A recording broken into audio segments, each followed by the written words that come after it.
Tom, great to see you, mate. If you don't mind, just bear with me here because I was thinking about you on Sunday night because there I was trying to mind my own business, watching a couple of novices have a fight in Saudi Arabia. And I remembered that the first time I ever heard of or saw Tommy Fury was when he was doing an interview side by side with yourself, which must have been about 6 years ago. I think this was when you were making your brief move over to boxing. I haven't made that up, have I? No, that's right. I'm surprised. I'm surprised you watched that interview. To be honest, I don't even think I knew what an interview was in them days. Um, yeah. Me and Tommy did a couple of interviews together. Actually, Tommy was really young at the time. I think he was probably like 16, 17 at the time, and I was just doing a little bit of sparring down at the gym where he trained. So yeah, I've known Tommy for a long time, and I enjoyed his fight though. Did you not enjoy it? Yeah, well, do you know what the problem I had with it was? It was competitive, definitely. There was similar sort of standards, but neither of them were quite good enough to take advantage of the mistakes the other person was making, if you know what I mean. Yeah, I think that the mental pressure played because they're quite, like you say, they are quite not. They're not novices. I mean, they are. I guess they are like intermediate or whatever. But Yeah. I think to be fighting with that skill level in such a high pressure situation, I think that probably affected them a little bit. I'm sure they have the skills to take each other out under different circumstances. Like if it was on a local show or whatever, I'm sure they Yeah. would have got the stoppage. But they probably just got a bit keen when they shouldn't have got a bit keen and or maybe the opposite. Maybe they froze up when the finish was there or whatever. But it's a really high pressure situation for the amount of fights that they both had. So fair play to them. Yeah. What do you make of what Tommy's done with his career? You must be proud to see him on this enormous stage, right? Away from everything else, Tommy is actually like a really nice guy. Like he's a really nice person, and I like to see nice people doing well. Like if he's Mm. making money and he's earning a living, and from what I'm hearing, he's made like that. That's enough to take care of a few generations. You know what I mean? That's amazing. So yeah, very happy for him. What do you think he should do? Do you think he should kind of push on and maybe try and fight other professional boxers and pick up a few titles here and there, or do you think he's better suited, as you say, earning the big money, fighting these kind of crossover influencer, maybe some MMA guys, however it goes? I don't know. It depends what he wants to do. Mm. That the ball's kind of in his court at the moment. Do I think that he could go on and become a world champion? Yeah, because he's young. I think he's like 23, 24. Yeah, that's right. I'm sure that with another 5, 6 years training under his belt, he could push on and do that kind of stuff. But fair play to him for making money. Do you know what I mean? Go and make money if you can. Yeah, I wouldn't be turning that money down. I'd be doing exactly what he's doing. So fair play to Mm. him. Do you think there are lessons to be learned from professional fighters for what these two have done, how they've managed to market themselves and draw up so much attention? Definitely. Because I can only speak for myself at this point, but I don't want to fight and no one care about it. Yeah. Like I really care about it when I fight. Like my whole life is centered around the result and the performance of that fight in 8 weeks' time, 3 months' time, 2 weeks' time, whatever I'm fighting. And like it's a massive deal for me. And I don't want to do all that training and sacrifice all that stuff for no one to care about it. So um, try and get as much eyes on you as you possibly can. That's what I'm going to be doing moving forward as well. Like I'm learning from that kind of stuff too. So yeah, at the end of the day, it is entertainment as well. You have to try and uh, within the realms of being yourself as well. I believe you don't want to start acting like a character of who you're not and becoming fake and because you Yeah. start to lose yourself and I'm not into that kind of stuff. But yeah, you definitely have to appreciate the fact that it's entertainment as well and try and get as much people watching as you possibly can.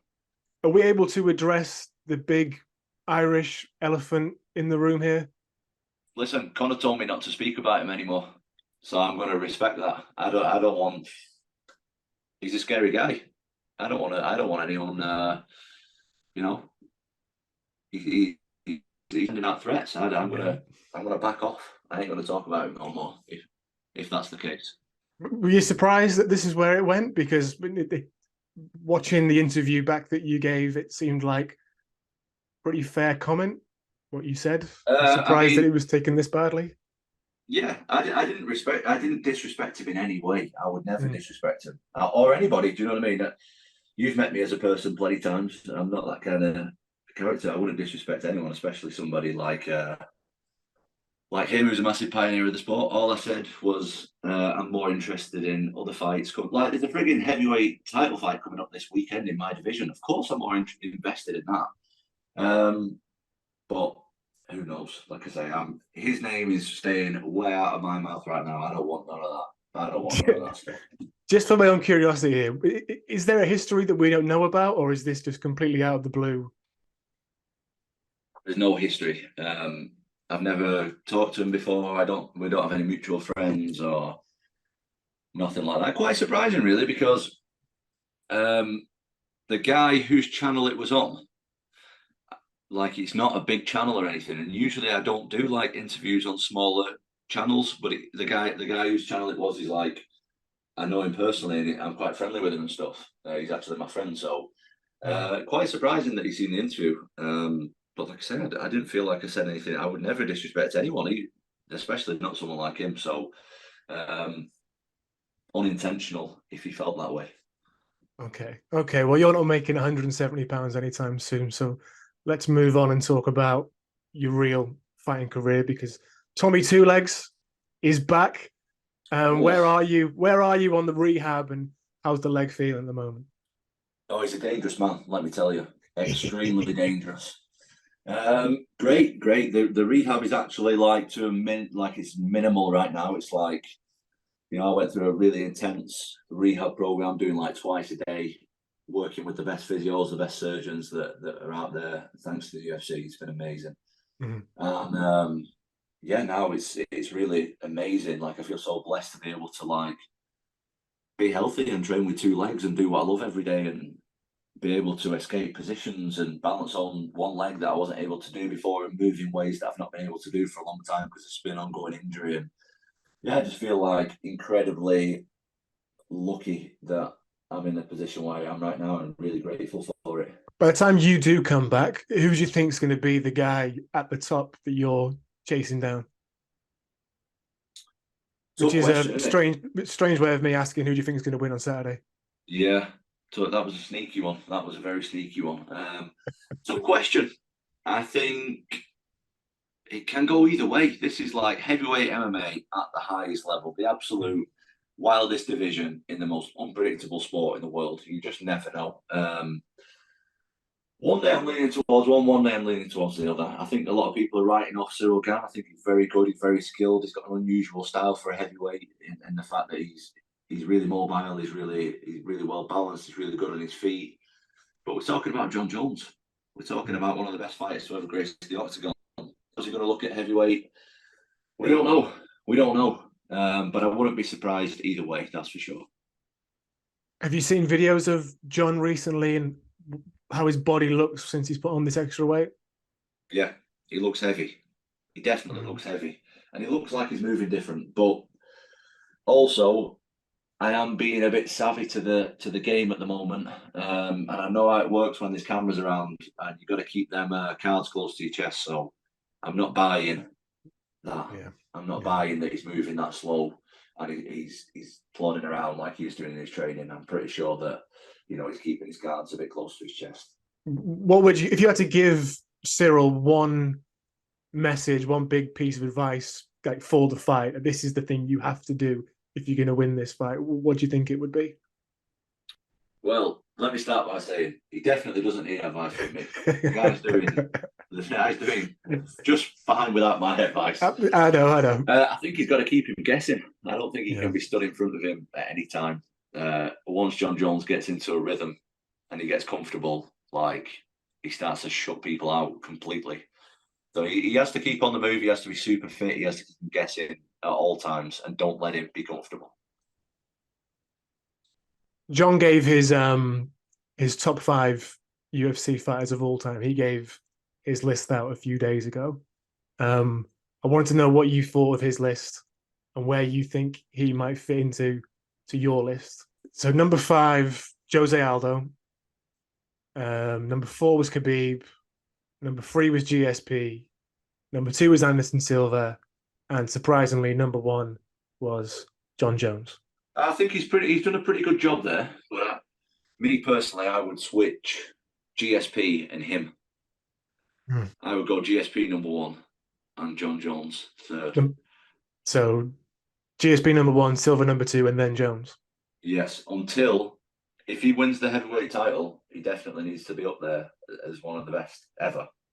But right now he's not, so I can't really say. But I'm sure if he wins convincingly on Saturday, and he defends it and stuff and looks great, I'm sure that he's got to be in talks for being the best ever. The reason why I say GSP is GSP avenged his losses. I think that's a big thing, and I also think that he did it in 2 weights.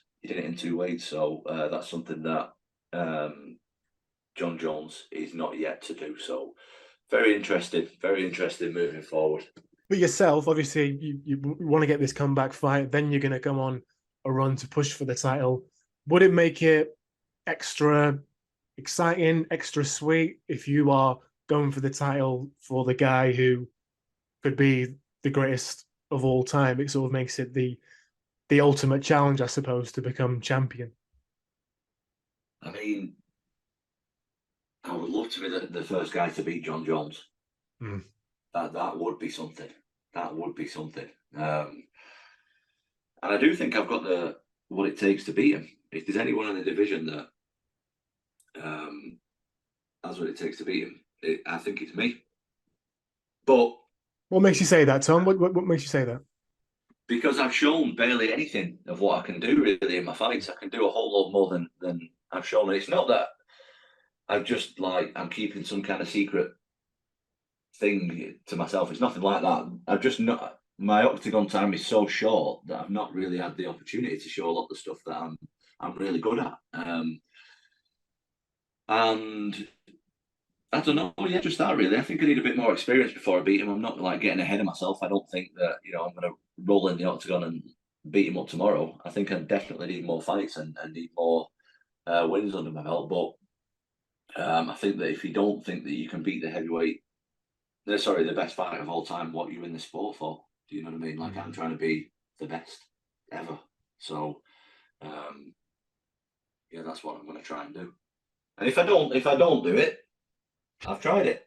And I think that's what a lot of people are scared to do. That a lot of people are scared to say stuff like this and put themselves out there and really have a go at the dream. And I'm doing it, and I think it should be respected by more people. That a lot of people don't even want to try the dream on what they dream. They don't even dare to try. And I'm out here trying it, and I think that should be respected. And just going back very quickly to, this kind of leads on from what you were saying earlier with how things have been construed, with what you said about Conor. This isn't a disrespect thing towards Jon at all, is it? This is just how highly you rate yourself and the potential you see within yourself. I'm absolutely not disrespecting anybody. Yeah. I'm just saying that I can beat him. I think I can beat him in a sport. It's not disrespectful. We're doing a sport here. Do you know what I mean? This is a sport. Yeah. And obviously, I'm a high level fighter, and I'm a high level athlete, and I'm gonna back myself, same as any other athlete should do. So that's it. Get the comeback. Get yourself back into that top 5, and then Tommy Two Legs goes after the greatest of all time, right? Well, if he wins, you don't know. Cyril Gane, I wouldn't be surprised if Cyril Gane beat him. I wouldn't be surprised either way. Heavyweight MMA is crazy, man. You never know.